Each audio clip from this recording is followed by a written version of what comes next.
কেউ বলছেন না জানিয়ে, আবার কেউ বলছেন গোপনে।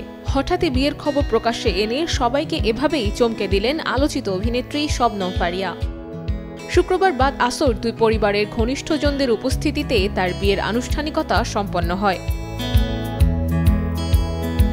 শবনম ফারিয়ার বিয়ের খবর প্রকাশের কিছুক্ষণ পরই সামাজিক মাধ্যমে সয়লাব তাদের বিয়ের ছবি।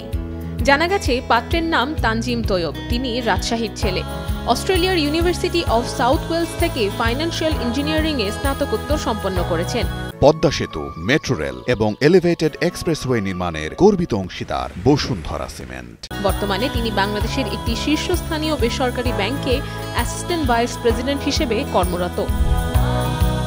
শবনম ফারিয়া বলেন, বিয়ে নিয়ে আমার অনুভূতি বরাবরই জটিল আতঙ্কের চেয়ে কিছু কম নয়। বিবাহ বিষয়ক বিভিন্ন জটিল ও ব্যক্তিগত অভিজ্ঞতার মধ্যে দিয়ে যাওয়ার পর মনে করেছিলাম এই অধ্যায় হয়তো আমার জীবনে আর আসবে না। তবে সময়ের প্রবাহে এবং পারিবারিক আকস্মিক সিদ্ধান্তে এই পরিণয়। তিনি জানান, ঢাকার অদূরে মাদানী অ্যাভিনিউতে অবস্থিত মসজিদ আল মুস্তফায় নিকট আত্মীয় ও ঘনিষ্ঠ বন্ধুদের উপস্থিতিতে তাদের বিয়ে সম্পন্ন হয়। শবনম ফারিয়ার বিয়েতে অতিথি সংখ্যা কম থাকলেও শোবিজের কিছু পরিচিত মুখকে দেখা যায়। বিয়ের আয়োজনে যোগ দিয়েছিলেন মডেল পিয়া জান্নাতুল। ভবিষ্যতে সহকর্মী, আত্মীয় স্বজন ও ঘনিষ্ঠদের নিয়ে একটি বিবাহ পরবর্তী সংবর্ধনা অনুষ্ঠানের আয়োজন করার পরিকল্পনা রয়েছে বলে জানিয়েছেন ফারিয়া। এদিকে এর আগে 2018 সালে ভালোবেসে হারুনুর রশিদ অপুকে বিয়ে করেছিলেন ফারিয়া।